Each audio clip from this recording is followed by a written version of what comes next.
Buen día, chicos. Em, Aquí estamos para la segunda práctica, la segunda clase, que es normas de bioseguridad y esterilización y desinfección. Como ya di la recomendación anteriormente, mucho mejor si es que ustedes ahorita tienen sus guías a mano para seguir la lectura. Y además que hoy vamos a resolver el cuestionario de la práctica, así que vamos a tener la respuesta a todas esas preguntitas y cuadritos que teníamos para completar. Entonces, los objetivos de esta práctica son identificar las principales normas de bioseguridad en microbiología, describir los eslabones de la cadena de transmisión de la infección, clasificar a los microorganismos de acuerdo al riesgo de producir infecciones, comprender y diferenciar los conceptos de esterilización, desinfección y antisepsia, describir los procedimientos físicos y químicos para realizar estas acciones y identificar los equipos más utilizados para esterilizar en el laboratorio de microbiología. Entonces, antes de comenzar tenemos que ver qué es la bioseguridad. Entonces, bio sabemos que significa vida, seguridad vamos a decir que es estar a salvo. Entonces, la bioseguridad es la mantención de la vida, el cuidado de la vida. Y entonces, normas de bioseguridad van a ser este conjunto de reglas que estarán destinadas a reducir el riesgo de transmisión de microorganismos en servicios de salud vinculados a accidentes por exposición a sangre y fluidos corporales. Si bien en la universidad no estamos como tal en un área que presta servicios de salud, el laboratorio igual tiene sus normas de bioseguridad debido a que por el carácter de nuestras prácticas igual estamos expuestos a que tengamos algún accidente en el que nos pueda suceder algo y terminemos con alguna infección. Por ejemplo, puede ser, nos podemos hinchar con alguna jeringa, nos podemos cortar con algún bisturí, con las tijeras, todo el tema de la manipulación de los medios de cultivos y esas cosas. Entonces, para que nos infectemos de algo, de lo que sea, bacteria, virus, hay distintas vías de transmisión. La primera que tenemos acá es la vía oral, que se da mediante la boca, mediante la ingesta de estos microorganismos. Y aquí hay una lista de conductas que nos exponen a ser susceptibles a una infección mediante esta vía. Por ejemplo, el comer, beber y fumar en el laboratorio, realizar transferencias con pipetas sin utilizar ninguna protección, la transferencia indirecta de microorganismos a través de manos contaminadas. Aquí el ejemplo que les puedo dar es, de aquí a unas clases más adelante tenemos la práctica de medios de cultivo, que va a ser una clase totalmente dedicada a sembrar bacterias y también a realizar el antibiograma. Y aquí vamos a estar manipulando directamente con bacterias. La doctora trae sus muestras, nosotros tenemos nuestras cajitas Petri, las sembramos, hacemos el estriado, todo bien bonito. Y hay esta chance de que si es que manipulamos mal las muestras o los medios de cultivo, que vayamos y llevemos estas bacterias a nuestra boca y terminemos con alguna infección.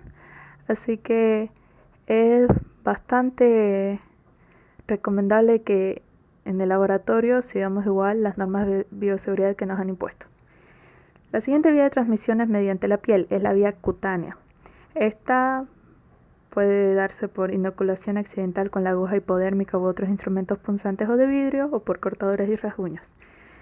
En lo que es bioquímica, por ejemplo, ustedes van a estar realizando lo que son las tomas de muestras de sangre y van a estar practicando con sus compañeros. Y bueno, ustedes recién están aprendiendo, así que hay esta chance, inclusive aunque ya sepamos, hay esta chance de que nos pinchemos con la aguja, con la jeringa. Y si bien el riesgo de que alguno de nosotros tenga alguna enfermedad que se pueda transmitir por la sangre es bajo, igual hay que tener cuidado porque uno nunca sabe, ¿no? Así que siempre hay que seguir los consejos, los tips que dan las doctoras para evitar cualquier peligro de inoculación accidental. Entonces, la siguiente vía que tenemos es la de los ojos, que aquí el riesgo que hay son salpicaduras de materiales infecciosos, que nos pueden lastimar la vista, nos puede dar una conjuntivitis, etc. Luego tenemos mediante los pulmones, es decir, la vía respiratoria. Y aquí se puede dar por inhalación de microorganismos transportados por el aire, aerosoles. En este caso, el ejemplo que les puedo dar ahorita, que está en boga, el coronavirus. Así que aquí es donde se recomienda el uso de barbijos. Si bien en el laboratorio dudo mucho que tengamos alguna bacteria que pueda transmitirse así, pero sí hay laboratorios donde se trabaja con estos microorganismos, sobre todo son los virus, ¿no? Y que sí, si es que se les escapa de los medios de cultivo, va a entrar directamente por la vía respiratoria y es donde va a causar estragos. Entonces veamos un poquito de historia. A finales del siglo XIX, Joseph Lister realizó aportaciones claves para resolver uno de los grandes problemas que todavía tenían planteados: la infección. En aquellos días, del 30 al 50% de los pacientes intervenidos quirúrgicamente fallecían por causa de la gangrena hospitalaria, piemia, erisipela u otras complicaciones infecciosas. El empleo del ácido fénico en la limpieza del material quirúrgico y ambiente de los quirófanos hizo posible que esta proporción disminuyera al 15% en aquellos días. El Dr. Lister es un doctor británico que él, en la época que trabajaba, inclusive los cirujanos ni siquiera tenían que lavarse las manos para realizar las intervenciones quirúrgicas. El conocimiento de todo esto era nulo, no existían, no sabían, solo sabía que la gente, si entraba a cirugía, gran chance de que muera, era un 50%. Y este señor Lister, un día le llega una investigación, un trabajo de investigación desde Francia, realizada por el señor Louis Pasteur, que hablaba de cómo él, mediante distintos métodos, calor, filtración, sustancias químicas, se había dado cuenta de que podía disminuir el nivel de putrefacción y de proliferación de bacterias en la comida. Y bueno, es así como nace la pasteurización, etc. Y al señor Lister le llamó la atención esta investigación y comenzó a pensar de si es que podía usar estos mismos métodos en el humano. Pero en el humano no puedes realizar mediante calor, filtración, etcétera, porque puede causarnos daño, ¿no? Así que él dijo, bueno, las sustancias químicas es la manera para realizar esta clase de antisepsia en los seres humanos. Y uno de sus colegas, igual británico si no me equivoco, descubre esto que es el ácido fénico y lo comienzan a probar, ¿no? Lo comienzan a probar en el quirófano, en el consultorio, y el doctor Lister se da cuenta de que la mortalidad de los pacientes disminuyó tremendamente. Y es aquí donde todos se dan cuenta, pucha, si es que nuestros hospitales están más limpios, si es que el trato con el paciente es mucho más pulcro, entonces van a morir menos. Y claro, a nosotros nos parece un poco como que tonto de su parte de que no lo hayan pensado, pero es que el conocimiento no había precedentes de esto. Así que esto cambió totalmente lo que fue sobre todo el mundo de la cirugía, porque se tomó mucho más en cuenta la esterilización y la desinfección de los instrumentos que iban a ser utilizados. Así que fue bastante importante, tanto el señor Pasteur como sobre todo el señor Lister, que se hayan dado cuenta de estos fenómenos, y así al día de hoy podemos entrar a cirugías y luego no tener ninguna complicación con infección ni nada. Actualmente de nosotros desde la cuna lo sabemos, pero en esos momentos era algo bastante nuevo. Entonces la esterilización y la desinfección van a ser procesos adecuados para inhibir el crecimiento de microorganismos en instrumentos o materiales contaminados. Y para realizarla, como ya dije, el señor Pasteur se había dado cuenta de distintos métodos como el calor, filtración, radiación, sustancias químicas, entre otros.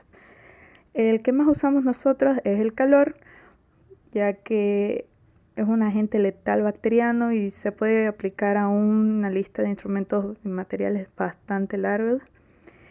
Y tiene esa ventaja, se lo puede utilizar con distintas cosas y ya tener el mismo efecto en todos, sin poner en riesgo la integridad de estos.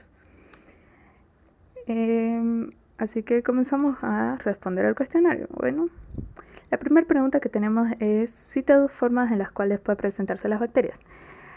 Las bacterias vienen de dos maneras: vegetativas y esporos. No todas las bacterias tienen la capacidad de volverse esporos. ¿Qué son los esporos? Es la forma de resistencia. Ustedes saben que para que una bacteria viva feliz necesita cierta temperatura, cierto pH, ciertos requerimientos nutricionales, así que cuando el ambiente no le otorga estas condiciones a la bacteria para vivir feliz, la bacteria se enoja, se encapsula y se vuelve un esporo. No todas las bacterias tienen esta capacidad, pero las que lo tienen una capacidad de virulencia bastante alta. Y bueno, luego está la forma vegetativa, que es cuando la bacteria está feliz, el pH está adecuado, hay buena nutrición, hay buena temperatura, y por lo general esta es la forma infectante de la bacteria, es la que va a causar la enfermedad. Luego tenemos completos los siguientes conceptos. El primer concepto que nos da ahí y que ya está respondido es: ¿qué es esterilización? La esterilización es la destrucción de la forma vegetativa y la forma de esporo de una bacteria en material inanimado. Es decir, vamos a tener nuestro bisturí, lo vamos a esterilizar y vamos a erradicar con todo. No va a quedar nada, ni forma vegetativa ni esporo, es decir, está totalmente libre de microorganismos y está listo para la cirugía. Está perfecto. La esterilización se la realiza mediante métodos físicos y químicos, así que los unimos y mata todo. Ahora, la primera pregunta a la que tenemos que responder dice: ¿qué es desinfección? La desinfección es la destrucción de la forma vegetativa dejando libre el esporo en material inanimado. Entonces, la desinfección, al igual que la esterilización, se realiza en material inanimado, en lo que son bisturís, tijeras, espéculos, etcétera, etcétera. Pero en la desinfección no vamos a eliminar todo. Si es que hay algún esporo por ahí, todavía hay este riesgo, puede que sea bajo, pero todavía existe, de que nos vayamos a infectar. Así que en los instrumentos que no vayan a estar en contacto directo con la parte interna de nuestro cuerpo, no se los llega a esterilizar, solo se los desinfecta. Ahora, la segunda pregunta que nos pone para responder es: ¿qué es antisepsia? Es la destrucción de la forma vegetativa, pero no del esporo en tejidos vivos.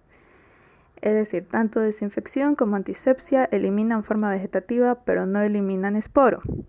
Sin embargo, la antisepsia es en tejidos vivos, es en el humano. La desinfección es en material inanimado.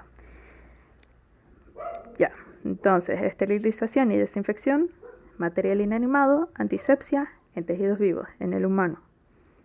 Esterilización elimina forma vegetativa y esporo; la desinfección solo la vegetativa. Ok. Luego lo que tenemos es: hay una clasificación de métodos de esterilización y desinfección, y en esta tablita nos muestra aquí algunos de acuerdo a los niveles que pueden realizar la desinfección. Hay nivel bajo, nivel medio y nivel alto. Estos son desinfectantes. Entonces los de nivel bajo son los que vamos a usar en casa, que todos en algún momento hemos llegado a usar, hemos visto, como detergentes, clorofenoles, clorhexidina. Se los usa para limpieza del hogar, del consultorio. Luego están los de nivel medio, que son los compuestos clorados, yodóforos, alcohol, fenol. Estos igual los hemos llegado a ver y puede que igual se los haya usado para la limpieza en el hogar. Y los de nivel alto, que el glutaraldehído, que eso ya está, yo creo, reservado totalmente para el área de salud. Luego está la esterilización. La esterilización, ya habíamos dicho, aquí entran en juego también métodos físicos, como ser el calor seco, calor húmedo, radiaciones y filtración. El calor seco, aquí los instrumentos que vamos a tener, o bueno, las máquinas en este caso, va a estar el flameado, el horno de esterilización. El calor seco es el más usado. El horno de esterilización, si no me equivoco, nosotros en la U tenemos uno, así que quizás tengamos la chance de verlo en el laboratorio. Luego el calor húmedo, aquí los aparatos que vamos a utilizar son el autoclave, son el método de pasteurización, que es por el que pasa la leche, ustedes saben, para que podamos consumirla sin ningún riesgo de alguna infección, y la tindalización. Luego en lo que están las radiaciones está la radiación ultravioleta, los rayos gamma, que esto igual llega a destruir cualquier clase de microorganismo, ya sea forma vegetativa o esporo que se encuentre en algún objeto inanimado. Y por último la filtración. Aquí tenemos dos cuadritos que al lado tienen su imagen cada uno. En la imagen de arriba tenemos lo que es el autoclave. El método de esterilización que utiliza es el calor húmedo. ¿Y cómo es que funciona? Nosotros vamos a meter los instrumentos que queremos esterilizar alrededor de 15 minutos a una temperatura de 121 grados centígrados. Ahora, ¿qué clases de instrumentos se pueden esterilizar mediante el autoclave?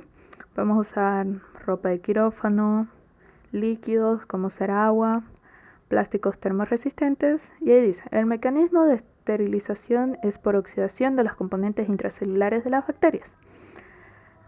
Ahora, luego tenemos en la imagen de abajo el horno de esterilización, que el método que va a utilizar es el calor seco, que lo que tendremos va a ser que meteremos los instrumentos que queremos esterilizar alrededor de 1 o 2 horas en una temperatura de 160 a 180 grados centígrados. Y aquí vamos a esterilizar instrumentos quirúrgicos, Pyrex, etc. El Pyrex es un compuesto, es parecido al vidrio, medio plástico, que es altamente termorresistente. Seguramente ustedes tienen en casa algunas fuentes para meter al horno que son hechas de Pyrex. También lo que es material de laboratorio, sé que igual hay muchos compuestos por Pyrex. Ahora, en el horno de esterilización, el mecanismo de esterilización es por desnaturalización de las proteínas de las bacterias. Esto se debe a la temperatura a la que llega, y llega, cuando se refiere a desnaturalizar las proteínas, es que toda estructura que hay en la bacteria pierde su forma y ya se vuelve incompatible con la vida. Entonces, luego tenemos aquí estos dos dibujitos que, bueno, uno se movió en la diapo, pero bueno, ni modo. El de la izquierda es la forma vegetativa. Ahí la pueden ver a la bacteria, toda feliz, bonita, se le ven todos los componentes, y el de la derecha es el esporo, es la forma de resistencia, ya dijimos. Tiene un core, que ahí viene a ser el núcleo, tiene una membrana interna, la externa, que van a componer la corteza, y por último tiene una capa encima que la envuelve. Ya dijimos, el esporo, cuando el ambiente no le brinda condiciones favorables a las bacterias, se enoja y se encierra.